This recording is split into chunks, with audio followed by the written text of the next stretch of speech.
You are making the world a better place by listening to the Joy of Living podcast. This is your guide to achieving a more purposeful, powerful, and positive life. Join Barry Shore in unlocking the best version of you and becoming happier, healthier, and wealthier. And now, here's your ambassador of joy, Barry Shore.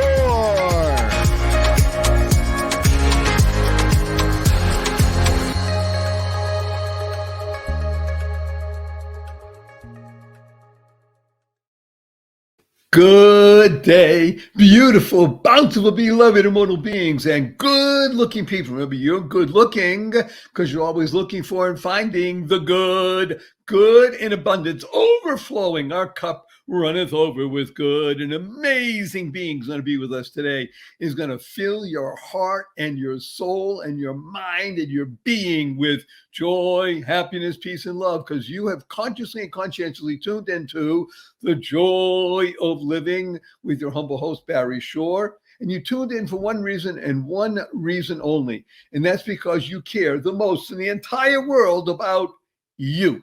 Y-O-U, which, by the way, is very good, because when you become the best you make the world a better place. You're able to build more bridges of harmony, create more joy, happiness, peace, and love. And that's really what we do here. We work with the three fundamentals of life, and these three fundamentals enable you to become happier, healthier, and wealthier. Who doesn't want that? The three fundamentals are, number one, your life has purpose. And when you lead a purpose-driven life, number two happens. Now, in this case, a good number two. You go MAD. Now, MAD is a wonderful acronym that stands for make a difference. You lead a purpose-driven life, you make a difference in the world. And number three is to unlock the power and the secrets of everyday words and terms. Everyday words and terms. Simple example. Right now, this podcast is being carried over the internet, that magical, mystical, mythical platform that touches people all over the world. If you ask anybody, what does www stand for? Invariably, they'll tell you it has to do with the internet. And factually speaking, they're correct. But in our world, the world of the positive, purposeful, powerful, and pleasant, www stands for, drum roll, fanfare, da-dun, da-da. What a wonderful world. And whata is a word, right? W-H-A-T-A. What a wonderful world. And that song by Louis Armstrong, Satchmo, has gone around the world, touched not just tens of millions, or hundreds of millions, billions of people around the planet hear that song, and right away, what do? They smile. You can't help it. What a wonderful world.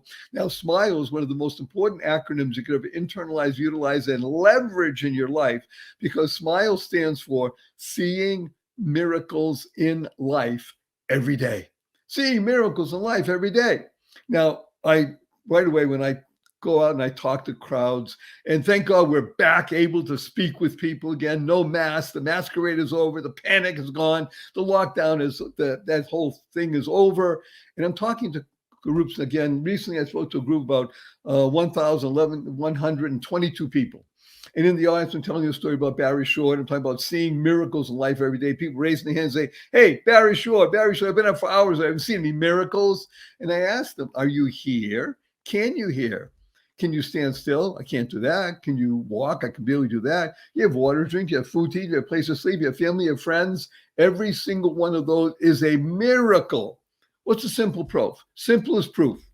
1 million people didn't get out of bed this morning. You know why? They died. By definition, if you're watching or listening, you didn't. So now you have an obligation to live life exuberantly, live life to the full. So imagine the following. Standing up in the morning, hale and hearty, able to leap tall buildings in a single bound, and that evening be in the hospital, totally, completely paralyzed. That's right. That was me. Not an automobile accident, not a spinal injury, a rare disease, which I never heard of the day before, took over my body and rendered me a quadriplegic. Nothing in my body moved, my neck down. All I could do was blink my eyes. Imagine 144 days in the hospital. I was 2 years in a hospital bed in my own home I couldn't turn over by myself. 4 years in a wheelchair. I had braces on both my legs, my hips, my ankles, and that was progress. Thank God today I'm able to be vertical and ambulatory with the help of a 7-foot walking wand. So I'm a triped, not a biped. I still can't walk up a stair by myself. I can't walk up a curb by myself. And I have help 12 hours a day, 7 days a week. But you hear my voice. Positive, purposeful, powerful, and pleasant. And all because of this one word. Smile. Seeing miracles in life every day. But I got to tell you a quick story. My 8-year-old niece comes over to me a few weeks ago and she says, Uncle Barry, can we spell smile? S-M-I-E-L. And I thought about it. Smile sounds the same. Why not? I asked her, how come? She says, because then it would stand for seeing miracles in everyday life. Out of the mouth of babes. But what was she doing? She was creating the kind of world she wants to live in. Now, CREATE is a wonderful acronym that stands for causing rethinking. I'm going to learn about that today. Enabling all to excel. Rethinking, neuro-linguistic programming, it's in your hands. The 6 most important words you could ever internalize, utilize, and leverage in your life are choice, not chance, determines your destiny. Choice, not chance, determines your destiny. And you're going to learn that today from one of the most remarkable human beings that really is walking the planet right now. But before we bring him on, I just want to make sure that everybody understands I do use a lot of 4-letter words. Now, of course, the 4-letter word, I even use the 4-letter FU word, and I do it because it's fun and the shock value. Now, of course, the 4-letter words that we use, because we live in the world of the positive, purposeful, powerful, and pleasant, are love, life, hope, grow, free, gift, pray, play, swim. And the FU word is fun. Fun. That's right. F-U, capital N, capital N. Now, right away, people raise their hand and say, hey, Barry, sure. Fun's only spelled with 3 letters. Not in our world. World of the positive, purposeful, powerful, and pleasant. Fun is spelled F-U, capital N, capital N. So after the show, when you see your family and friends, you have a twinkle in your eye, have a smile on your face. Remember that stands for, point your finger and says, F-U, everybody. But remember to add right away, capital N, capital N. So what are you talking about? I said, well, I was listening to The Joy of Living with Barry Shore. He wants to teach the world to F-U, capital N, capital N. So let's look at the following. Before we bring on our amazing guest, his nickname is TM. Actually, his real name is TM these days. Let's talk about the 2 most important words in the English language and learn to use these 3 times a day, consciously and conscientiously, so that you can change and better your life, the life of your family, your friends, and all living beings.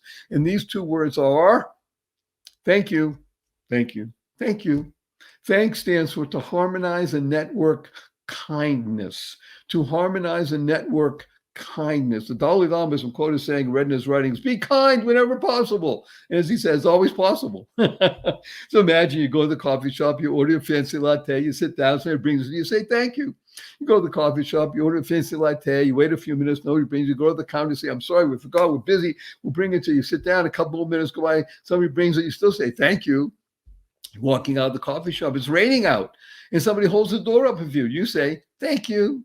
You're walking out of the coffee shop, it's raining out, somebody slams the door on you.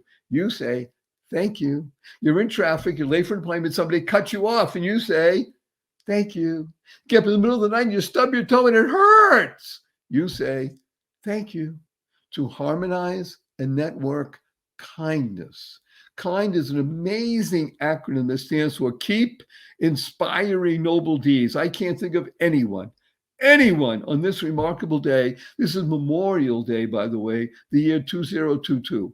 And I don't usually tell the date, but it's really important, especially today, Memorial Day 2022. Keep inspiring noble deeds. Nobody more important than my dear friend, TM Garrett. TM, please say hello to 51,822 people around the world. Thank you so much, Barry, for having me on the show. I'm really, really excited what we're going to talk about. And it's really interesting. You were talking about the miracles and the things you take for granted, things you take for granted. And there was one thing, it just happened last week. My wife and me, we had a very traumatic experience 2 months ago that actually put our lives on a halt. And we almost it was really, really a very horrible thing. And we were like, okay, this is it. This is life. Everything will be different. Now, a couple of days ago, you scroll through your phone and you have YouTube and you have Facebook and the Reels and all these short videos. There was one, and it told a story, and it asked, would you take $10 million if I would give it to you? And the answer would probably, yeah, sure, of course. Oh, wait a minute. It comes with a catch. The catch is you're not waking up tomorrow. Would you still take it? Would you still take it? No, of course not. And why not? Because waking up is more precious than any money in the world. Why don't we treat waking up every morning the same every day? It's more precious than getting $10 million every day.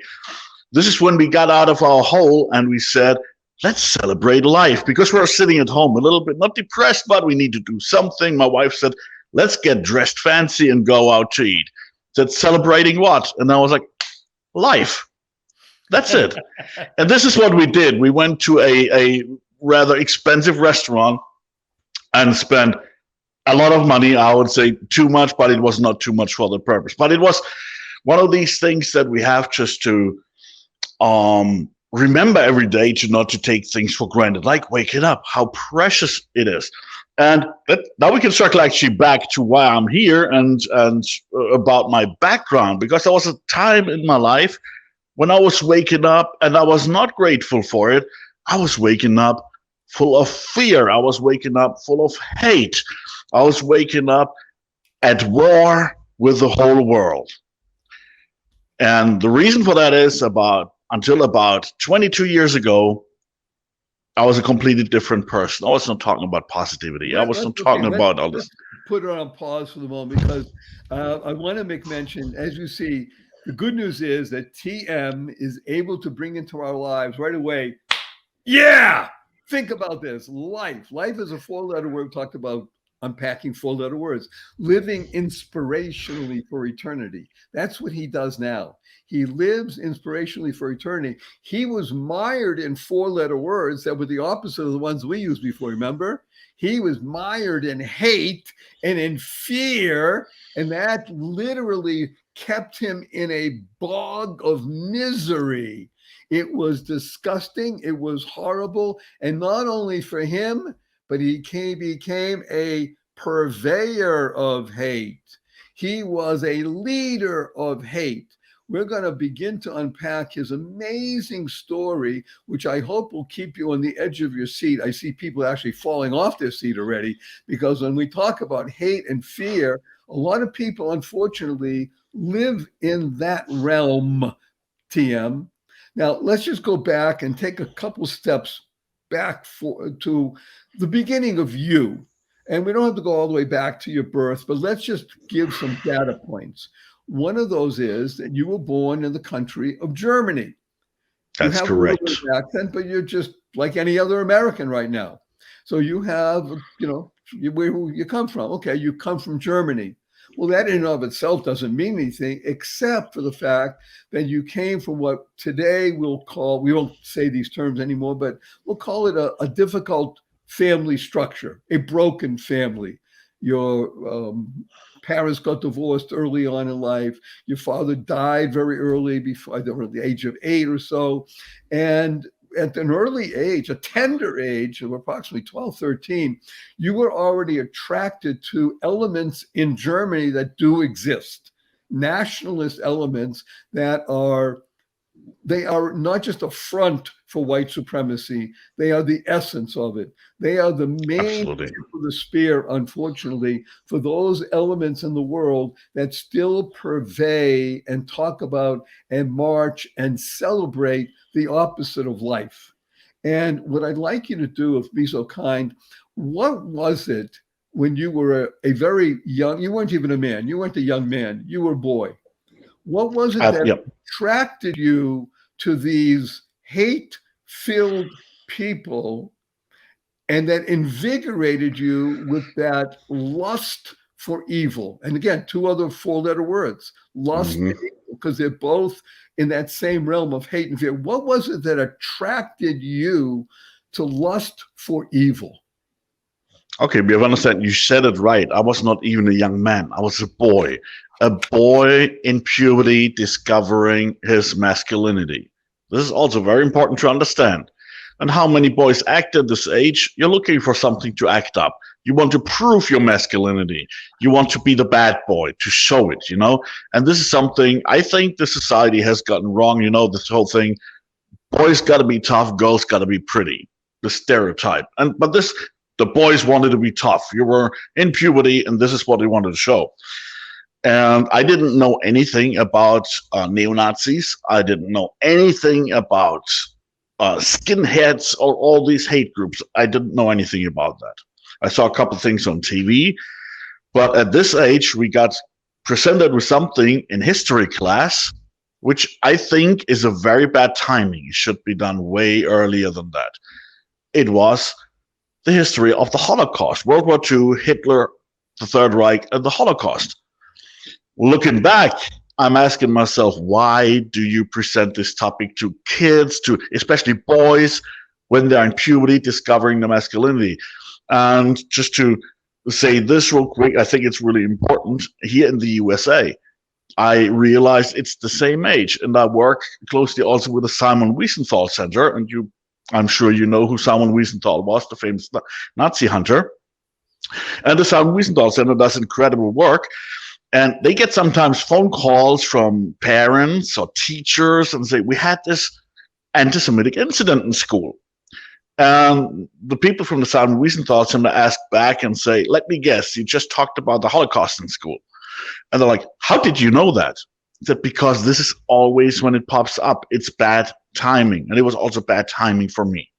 I was this boy coming out of this dysfunctional, actually family full of tragedy, trying to find his way in this world, his value, the whole why. There was a big question mark above my head. I wanted to find out, who am I?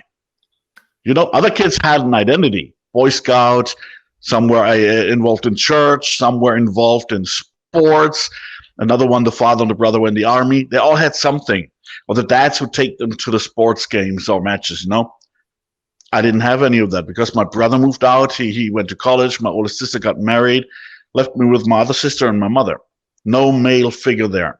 So I was looking for something. And then they came with this topic, the skeleton in the closet in Germany. And you have to realize today it's a little different. But at that time, you wouldn't talk about it unless it's for history purposes. And you couldn't make fun of Hitler either. It's like here in the USA, you go to a Baptist church, you can't make fun of the devil. It's way too serious, right? And that's how it was in Germany with the 80s and 90s. You could not make fun of Hitler either. Too serious. You don't do that. It has changed. There's many parodies now. Yeah, let me put you on pause for a minute because you've just given us so many important points in the process of the human condition.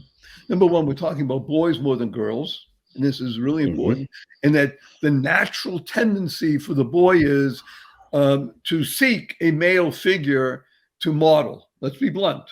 And you want a better figure than not, but it's hard to know and to choose when you don't know what to choose because you don't have one. And as you said, everybody else had one. And nobody's even talking to you about what we call the 3 W's, which is, why am I here? Who am I? And now that I know, what am I supposed to do? So if you don't have any way of understanding it, but I am just in shock, actually, about what you just said. You can't make fun of the beast himself, even though it has changed. It has changed. And actually, and that's the interesting part, it was Jewish film directors who came out with the first parodies about Hitler and broke this taboo. Yes, actually, we have to make fun of this. But the thing was, I was 13, okay? And boys at that age, they crack all kinds of jokes, all kinds of inappropriate jokes, anything that can shock, okay? Right. And so we learn about this topic. So some of the boys that were a little bit older cracked jokes about homophobic jokes, Islamophobic jokes against immigrants. Then this topic comes up. So anti-Semitic jokes followed, ending up in Holocaust jokes, really the worst of the worst. but also jokes about Hitler. It was clear, and at the time, I learned in school Hitler was the bad guy, the Holocaust happened, the Germans were the bad guys in World War II. We learned all that, and I believed all that. I knew they were the bad guys, otherwise even those Hitler jokes and the Holocaust jokes would not have worked if I would have believed they're not the bad guys. So I believed that. The thing is, I was always a little bit more over the top. I'm always taking things a little bit further than other people, and I'm still like this. I was talking to a German reporter once, and she said, GM, you're actually still a very extreme person. And she was actually right, because extreme in anything I do with that over-the-top passion, over-the-top compassion, over-the-top love, and so on. I take things too far, and I did that too. I took those jokes, I ran with it. I was unfortunately very good at telling jokes and stories. And you will learn that in this hour. If you can do it in an hour, I'm very good at telling stories. And I even invented some new jokes and also jokes about Hitler and so on. The thing is, the other kids who also cracked these jokes, let's say it very innocently, actually, because I call it unintentional anti-Semitism would happen there. Why unintentional? It was not for the sake of hating Jews. I didn't know any Jews. I didn't hate. It was not about hate at the time. It was about the pure attention. And that topic gave you all the attention you wanted. The other kids went back to normal at some point. And I was like, they went back to normal. And even since I started speaking publicly, I always wondered, why did they go back to normal? Were they smarter than I? Did their parents sit down with them? Until I realized at some point, reflecting on my past, oh, wait a minute. They had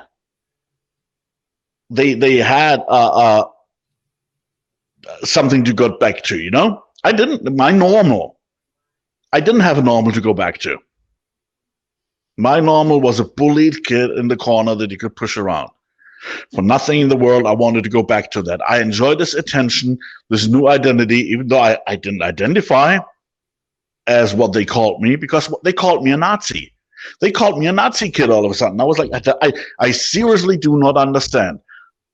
Didn't the Nazis die in 1946? Nuremberg trials and everything? Weren't they gone? Hitler was, and I had a famous interview. I had to go to the principal one time. I was at the principal office often, but there was one thing that I recall really good, because I made a comic. I was very good in drawing too. Made a comic with all these jokes, and half of this comic was also Hitler jokes against Hitler, making fun of Hitler. And I remember sitting there with the principal, and he wanted to get the book, and I said, yeah, I know you've got it, because somebody stole it out of my bag, and gave it to the principal. And he sat down and was quiet for a while, and he said, what do you think about Hitler? I said, what do you mean? I said, well, why are you a Nazi? I said, I'm not. I'm making fun of Hitler, don't I? If I'm making fun of Hitler, how can I be a Nazi? Yeah, but didn't you know the Nazis were the bad guys? I said, yes. Otherwise, the jokes wouldn't work, right? And I was puzzled. How can he call me a Nazi when I'm actually, in my world, for my subjective truth was I'm not a Nazi. For the principal, his subjective truth is, looks like a duck, quacks like a duck, walks like a duck. It's a duck, right? He's doing something anti-Semitic, therefore he must be an anti-Semite. He must be a Nazi. And I didn't understand it. I didn't know anything about neo-Nazis or skinheads. That followed, but all of a sudden I had this label. Imagine there's a box. And the principal and all the kids and all the parents, everybody put me in this box. Put a label on it. That's a Nazi kid. Close the lid, put it on the shelf with many, many other boxes. I lived on the shelf in my box. Oh boy, I hated this label. I really hated it because I didn't feel like I was a Nazi. But I accepted it because it gave me an identity that I didn't have before. It was better than what I had before. Until a kid gave me a cassette tape with hate music. Because first we had only sort of more innocent, unintentional anti-Semitism, okay? Just for provoking purposes and for attention seeking. Actually, only attention. Then I get that cassette tape. And you have to realize hate groups, all extremists do that, by the way. All extremist groups feed you first with a very subtle message that transports a subjective truth. Not an objective, a subjective truth, something that is very uniquely true to you, the target that they want to recruit. And there was the soft core version, because they're good. They will raise the level, the dose later. But this time on this cassette tape, they were singing about, you're only proud to be a German, but they call you a Nazi, right? And you think that's not fair because you're not. Whoa! They touched your very being. That's it, because this is how I felt. I was like, I'm not a Nazi. I'm a proud German because I started adapting a couple other attributes from the far right. But I didn't feel like I was a Nazi. But everybody called me like that. And this is what this band was singing about. You know, music was my thing. I grew up with my mother and my sister while my other brother and my sister were out of the house. And my sister, and we share the same birthday, 11 years apart. So that's very special. And she was listening to music all day long. A lot of rock music, the Beatles and Queen, a lot of British glam rock and all kinds of stuff. But most of it was English. And in elementary school, I didn't speak English. I started learning English like in 5th grade. So that was hollow messages to me, but I loved the screaming voices and the guitar riffs. And that I had that there too. This band that sang these things, you're a proud German, they call you Nazi, but you're actually not. We got you. We know how you feel. You know, screaming voices, hot guitar riffs, but it was German. All of a sudden, this music that I loved so much had a message. And they spoke to me, my subjective truth. What they said was true. It was the ultimate truth to me. And for everybody, it wasn't. But for me, it was true. And the next cassette tape was a little bit more radical. The problem is those people who sang these songs, they became my trusted source. So it was easy to raise this dose and come up with more outlandish things. And it got a little more radical and more radical and more radical until it ended up. Let me interrupt, because this is deep, how should we say it, insight into not just you, but into youth. And I'm sure that it exists not just in Germany, but in many other places around the world. And I'm saying this because I want to understand. I think it happens quite frequently in the United States of America, in the Black inner cities and in Islamic situations, both in Europe and around the world, that the subjective truth that you've been talking about, look, I'm proud to be Black. However, my subjective truth is that means that X, Y, Z. The same thing for Islamic youth who don't have anything other than, well, look, we're being stepped on and walked on, and I'm proud to be a Muslim. And yet, unless I do it with a gun, then I can't be. So you're not talking just about this interesting 15, 16-year-old. By the way, how were you doing in school? Were you able to achieve academically, or did that all fall apart as well? Oh, I was a very good student until 7th grade, and then it started falling apart. But let me add one thing. Yeah, one thing that's really important. We're talking about, let's stay with this truth, subjective truth real quick, which is really important. One really good example to understand why I didn't understand that other people didn't get it, what I was thinking, and vice versa, is today in this political environment, when you have two people fighting and everybody thinks they're right. And there's a good possibility that both are right. And this sounds off. But the thing is, they're both having their personal truths. Let's say, imagine we both, Barry, you and I, were in the same room, okay, just for a moment. And there's a thermostat, a thermometer, okay, it says 72 degrees. And you will say, TM, it's cold. And I'll say, Barry, it's warm. This is your perception of temperature versus my perception of temperature, which is your subjective truth, your personal truth, versus my personal truth. And we have the objective truth that says 72 degrees. So who's lying? You or me? Who's lying? Right. We're saying the opposite thing, and neither of us is lying. How is this possible? And this is what happens politically very often. You have two opponents, and they have different opinions that are often based on personal or subjective truth and their experiences, and both are right based on their subjective truth, their personal experience. And they're not understanding that the other person can maybe right as well. And I was here, 15 years old, with my personal truth, and I didn't get it. And then it's the mere exposure effect, because I got overflowed. I got overwhelmed. I got so many cassette tapes with this hate music, and it got more and more. And it got so bad with the N-word and with Sieg Heil and with Hitler and with really the worst of the worst. Okay, really quick. On that note, we're going to pause for a break, commercial break, because people love this show and like to advertise on it.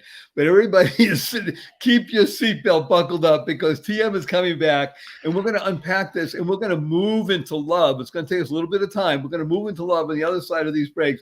Don't go away. There's more TM, and we're going to break through from hate into love. Good day, everyone. Barry Short here. So happy to be discussing with you today a plant-based, high-quality, protein, organic superfood called Organifi, Organifi. Organifi, I use it. I ordered it. I sought them out. I'm so glad to be urging everybody to try and use this remarkable, high-quality food product. The story is two wonderful people, Drew and Jamal, who in 2014 joined forces together to find the best possible high-quality superfood blends. Took them 52 different tries before they got it right. And I'm telling you, they hit on something that is revolutionizing the world. Your world, your health. This is the best, the most powerful, positive, purposeful, pleasant, high-quality superfood you could ever have. That's a simple it. You know, I swim 2 miles a day, every single 6 days a week. I use this to restore and regenerate my being, and I feel better for it. You can't go wrong. You must find your way to the website and use this product. I want you to go to Organifi, Organifi.com, Organifi.com. And when you go there, you're going to put in the code LIVING, capital LIVING, living, and you're going to get 20% off your first order. This is stuff that you're going to want to have for you, your family. You're going to tell your friends, everybody. This is health. This is good health. This is great health. Organifi.com. Please go there. You'll thank me for it. You'll be jumping up and down and telling the world. Go to Organifi.com, put in the code LIVING, capital L, capital I, VING, and get 20% off. And I look forward to getting many, many comments and emails from you saying, thank you, Barry Short. Thank you, thank you, thank you. Good day, beautiful, bountiful, beloved immortal beings, and good-looking people. Remember, you're good-looking. You're always looking for and finding the good. Our cup runneth over with good. And it's a two-legged being. His name is T.M. Garrett. He's an extremist. He's a hater. He's horrible, except that he's an extremist because he was able to use that hate and fear and move that extreme personality into love and life. He went from hellish activities threatening existence, that's what hate is, hellish activities threatening existence, into love, living on vibrant energy. And he does it now to save everyone. He's here today to enable us to understand what it means to process and go through hell to raise us up into life. Okay, TM. So we left our intrepid hero. By the way, you live in joy today because everybody knows from Barry Short, my acronyms, JOY stands for journey of you. That's what joy is, journey of you. And that's what we're unpacking right now. So here you are, 15 years old and looking for a path, and you found it. It was a path into hate. And you grabbed it with both hands and you became a leader of hate. I want to just go a little bit in there and then I'll see how we can emerge from there. So talk to us more about what happened in Germany. So, for those who just tune in now, from anti-Semitic jokes very innocently that we just learned about the topic of the Holocaust, somebody gave me this cassette tape with this message that resonated. The problem was with every cassette tape, the message got more extreme, and I believed the next more extreme message because those guys were my trusted source, because they spoke my subjective truth that was uniquely true to me. But it was still not about ideology. It was still about only provoking. Those were skinheads, extremists, skinheads, right-wing neo-Nazis. But it was not about really the ideology. They just wanted to make trouble, go to concerts and fight and drink and that stuff. It happened a couple of years later while I was getting more extreme. All of a sudden I had a shaved head. You know, my mom, I always thought she doesn't care. She is an alcoholic, and I must say she's now sober for over 20 years. I'm very proud of her. Very. She's now 77 years old, and she's sober for over 20 years. Very proud. At the time, she wasn't. She was fighting her old demons. I thought she didn't care. And, you know, from being that normal kid, all of a sudden I came home with a shaved head. It looked like seemingly overnight, like we today think people change seemingly overnight and become radical and storming the Capitol all of a sudden. We ask ourselves, what in the world happened to those people? They were loving neighbors yesterday, and now they're marching with an AR-15 and storming the Capitol. What in the world is going on? And my mom must have thought the same thing, you know, shaved head. And at some point, I grabbed the guitar and wrote these jokes into lyrics, wrote new lyrics. And all of a sudden, I wanted to play the guitar when I was 6, when I was 10. But I thought my mom didn't care. All of a sudden, I could play the guitar. I had an audience. They were cheering. And I made the lyrics sometimes even more radical than I was, because that's what they wanted to hear. The more radical, the more they would cheer, the more the bad boy you would be. Now, imagine I was born in 1975. There was another thing that was a big problem. Like 2 years later, I was introduced to a NeoNazi Party. Now, that's when the ideology kicked in. And this is very important to understand. I was born 30 years after the liberation of Auschwitz. Only 30 years. Which means a lot of people that were around during Hitler's time were still alive. Which means grandparents, like my great-grandmother, my grandmother was still alive as well. Even grandfathers of my friends were still alive. And then you learn, you're 13, you learn about these things in history class, how bad the Germans treated the world. What atrocities the Germans did. Just 30, or in that case, 40 years prior to that. Then you had to ask yourself, wait a minute. My grandparents were around at the time. I know my great-grandfather was in the war. I know that. What if my great-grandfather, or other kids too, my grandfather that I love, what if he has been involved in any atrocities on the Holocaust? What if? So you're that kid, and you don't want to ask yourself that question. Because this is horrible. These are people you love. This is your family. And you have to ask yourself that question, and many Germans didn't talk about it, because most Germans really realized Hitler brought nothing but doom and destruction. Well, there were some, they might have been involved in something, they didn't talk about it, of course. But you didn't know who they were. Is it your granddaddy or mine? Or none? Or both? We don't know. This is horrible if you're 5 or 13 or 70, if you have to ask yourself the question. This neo-Nazi party had an answer, that a solution for this problem, because they were Holocaust deniers. They claimed the Holocaust didn't happen, which means, ergo, if the Holocaust didn't happen, there's no way your grandparents could have been involved in any atrocities. And they also started this myth that Germany did not start World War II. They were just defending themselves. Oh, all of a sudden your grandparents were heroes defending their country. Isn't it great if your grandparents are heroes all of a sudden?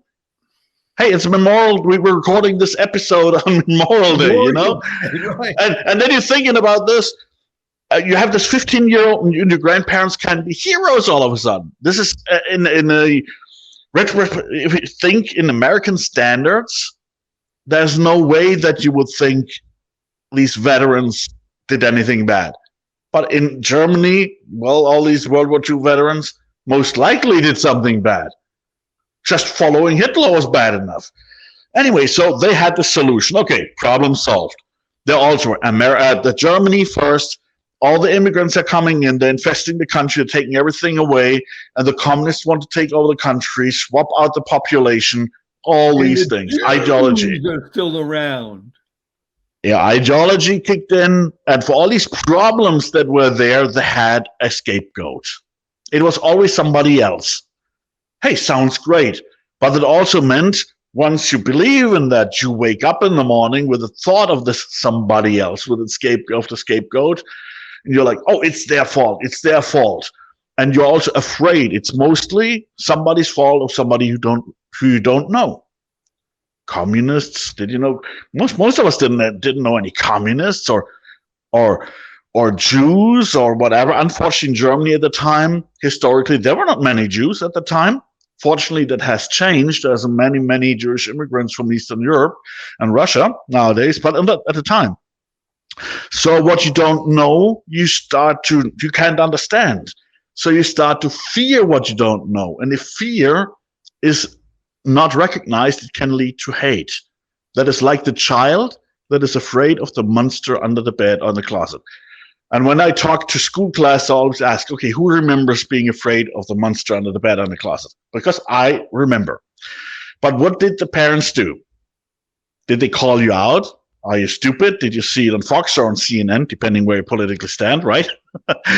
Or what did they do? No, they hugged you and showed you compassion and unconditional love for a simple reason, because they knew even though the fear is not substantial, it's still real. The feeling of fear is real, even though it's not substantial. And this is how hateful people live. This is how neo-Nazis live. This is how I lived then. In fear every day. And this fear was real. It was fed by all this propaganda. And that fear was real. We were really afraid all is happening. And then 1998, let me try to wrap it up in like 2 minutes so we can get to the good parts, okay? 1998, two things changed. It was the advent of the internet, as I call it. And that changed two things. Number one, you could get in touch with people all across the world, and they told me they have the same problems. And I was like, wow, it's not only Germany that's under attack. They're all under attack too. It's not only, we have to defend Germany. We have to defend the white race. But from whom? From whom? And somebody said, it's easy, download this one book. And this has changed too. Germany has always done a great job putting its finger on this problem. And anything that has to do with Hitler and propaganda and promoting that hateful stuff and literature is forbidden. You will go to prison in Germany if you promote the Holocaust denial. You will go to prison if you glorify Hitler and so on. They're taking very good care of that. So that stuff, that literature always had to be smuggled into Germany. But with the internet, one mouse click, and you had it. 1 second. Or maybe a 56K modem, it took maybe 2 minutes. Okay, but again, you had it. And the book that they wanted me to download was The Protocols of the Elders of Zion. I see you, you know what it is. For those who are listening who don't know what it is what you call today fake news, made up by Russian anti-Zionists and anti-Semites in 1903 to stir hate against Jews and to discredit Jews. In Tsarist Russia, it made its ways to America. Henry Ford put one copy in every Ford Model T, and Hitler picked it too. and said, well, this is great. This is the ultimate enemy. And in this book, what they did is they made it look like it was a meeting. It was actually the Zionist Congress in Basel that they made look like that. That's what it was. Again, it's fake news. Don't believe what's in this book. But they made it look like it's the blueprint how the Jews want to take over the world. And we were made believe, as the white race, we're the only ones who stand between the Jews and world domination. This is why the Jews want race mixing. This is why the Jews are promoting race mixing to create a mud race that is easier to control. And this is why we have to take out the Jews. I want to just pause this for a moment. This is why Hitler hated them. One moment. I can feel the vibration around the world right now. There are people, because we have, thank God, tens of thousands of people listening from China, from Southeast Asia, Africa, lots of places in Europe, Russia still, Latin America, the United States, their eyes are bugging out. They find their skin is tingling, and they're saying, what are they talking about? And you're telling us this is pervasive. There are thousands and thousands of minds that are being twisted and hearts twisted on a regular basis by this kind of filth, by this false to narrative, believe that. Not just to believe it, like in your case, to embrace it. Absolutely. I became a full-blown Holocaust denier and anti-Semite at the point, because they made me feel like it's like in Lord of the Rings. You can protect and save Middle Earth from Mordor. And which young man doesn't want to be, today with Marvel, with all these movies, who doesn't want to be a superhero? I was, yeah, give me a cape. Of course I want. And I speak to a lot of minority groups. I speak a lot in synagogues. I speak a lot to African-American groups. I ask them, don't you want to protect your people? Yeah, of course. And there you go. And then you have that villain, it's like in a computer game, you have that end boss, and you have to fight them. And after that, you will have saved the world. This is how we made feel. And you have to see, it didn't happen overnight. Starting from cracking Holocaust jokes, provoking, becoming a nationalist, becoming a national socialist, becoming a white supremacist, and then becoming that Holocaust denier. If you would have given me the protocols of the Elders of Zion when I was 13 in school, I would have shook my head and said, this is stupid, which it is. I would not have bought it. But they raised the dose and based one lie on the other. But it was my trusted source, because at the beginning they spoke that subjective truth to me. They were my trusted source. So I believed in them. It's like your parents. You trust your parents. Why? They're your trusted source. Why? Have they ever lied to you? Probably don't think they did. And they have been around forever. You know them. Why would they lie to you? It's the same year. It's your trusted source. Why would they lie to me? Okay, long story short, I was on the height of my career in this movement. I was a leader. I became a leader of a European KKK group. I was a neo-Nazi skinhead musician, played worldwide concerts, spreading that hate, unfortunately. Really, really bad. Cheering you. And they were cheering. And I felt like a superstar, and I felt like I found the Holy Grail. And then something happened, and I tried to put this in just 2 minutes because there's so much more to talk about. Again, Germany has done a great job putting its finger on its problems, and they watched me closely. They wanted to get rid of me and my activities, but I was smart enough not to commit any violent crime, so they could put me away. It was just like political things. And they were watching me, and they were threatening me with prison because I said, you're attracting all these violent people. What if one of them is sticking out and commits a violent crime? It will be you who's responsible. I was like, I don't want to go to prison. I have 3 kids. I had 3 kids at the time, I was like, I won't. This is very interesting. So during this process, you found a mate. Let's say you fell in love.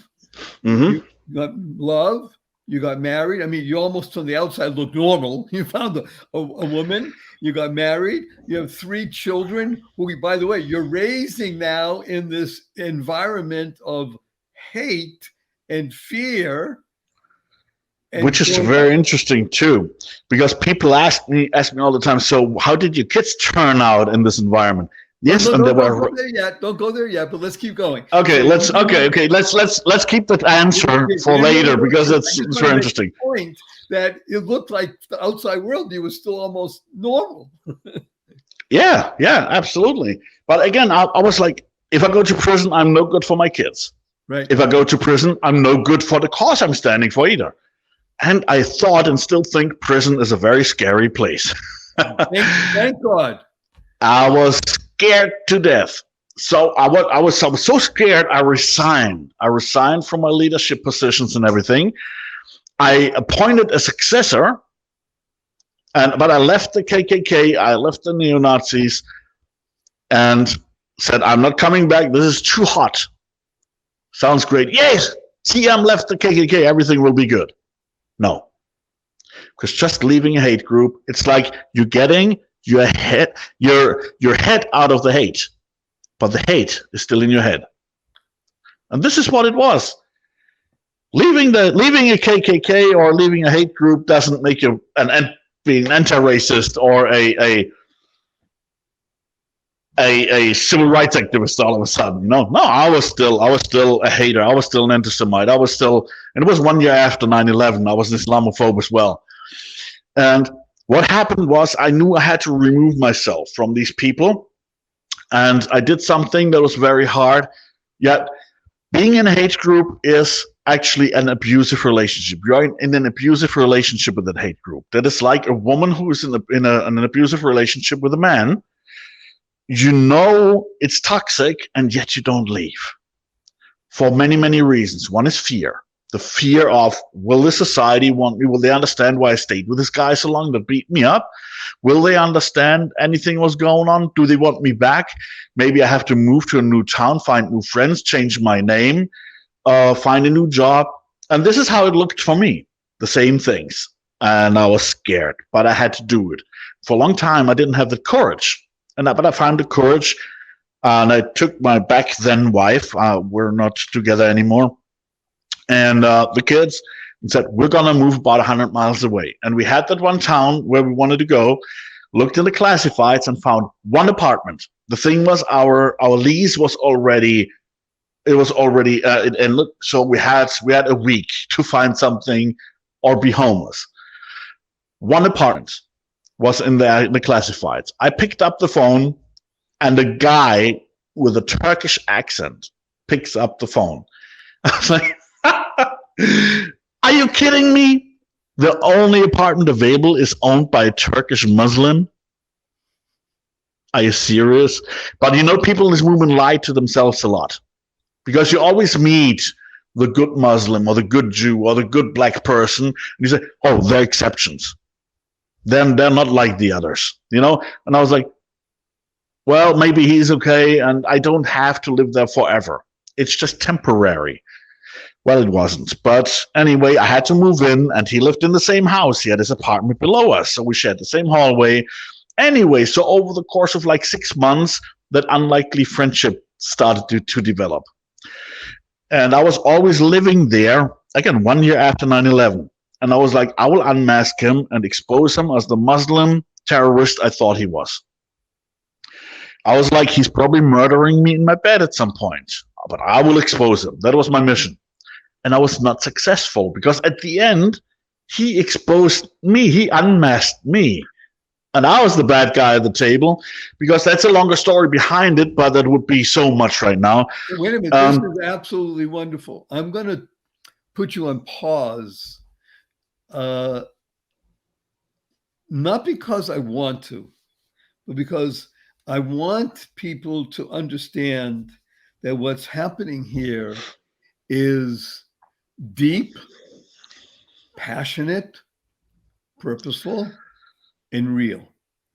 So I'm going to ask you 3 quick questions, TM, and then I'm going to Well, before I even ask the three questions, I'm just going to tell everybody right now a punchline that is almost hard to believe. And then I'll ask you the three questions and you'll understand why. One of the punchlines is T.M. Garrett, the person you hear that was just getting his head out of hate, but still deeply involved, is on the path to becoming Jewish. That is true. Okay, now let's go to the three questions. Number one question. Are you ready? I am ready. Will you come back again? Absolutely, because we're not even at the end yet. Good. Number two, you have 80 seconds to answer this question. What is your most fervent desire? My biggest desire in this world is actually that people start to listen to each other, that we can live in harmony instead of killing each other with our minds, with our hands, with weapons, because it's possible. You just look at all the world religions. My favorite quote, Hillel, that is hateful to you, don't do to others. It's the golden rule in every other religion as well, just negate it. But it's the same thing. If we just live after these words, and again, like Hillel said, this is the whole Torah, now go and study. The rest is commentary. This is it. That's it. That's it in a nutshell. And pardon my French, the easiest thing is just don't be an asshole. It is so easy. And that's it. That's it. If everybody could just get this message, and also understand, and I hope I have this second, liking somebody and loving somebody is not the same thing. Because you still should love every human being, even those the ones you don't like right now. And this is what we have to understand. On the next show. And now the third, may I give you a hug in front of 358,000? Absolutely. Let me tell you what HUG stands for first. Ready? Heartfelt, unlimited giving. Sounds great. Unlimited giving. On the count of three. 1, 2, 3. There we go.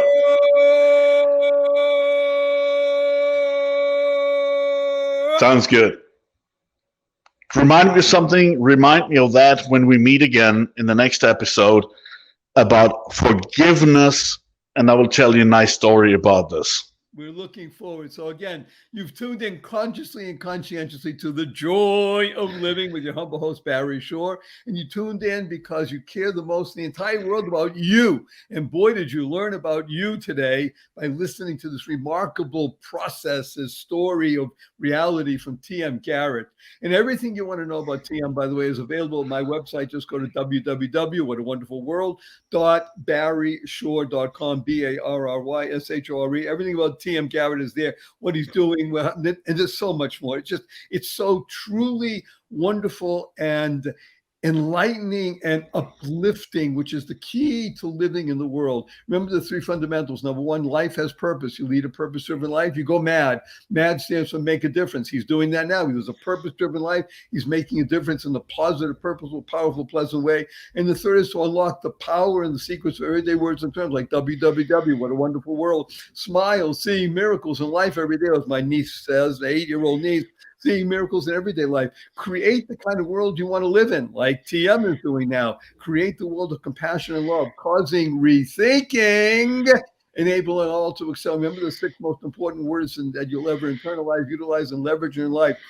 Choice, not chance, determines your destiny. Choice, as he did, not chance, determines your destiny. And use a lot of 4-letter words: life, love, hope, grow, free, play, swim, pray, and tell the world to F you, but add capital N, capital N. So our blessing from TM and Barry is go forth, live exuberantly, spread the seeds of joy, happiness, peace, and love.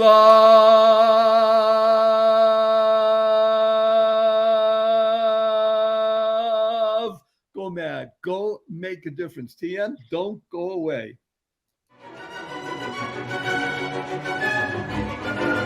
Thank you for listening to this episode of the Joy of Living podcast. Now that's another step towards your healthier, happier, and wealthier life. Never hesitate to do good in the world, no matter what the situation. Join us for another upbeat discussion next time at barryshore.com. And be sure to leave a rating and subscribe to the show to get more conversations like this. And remember to share it with your family and friends too. See you on the next episode.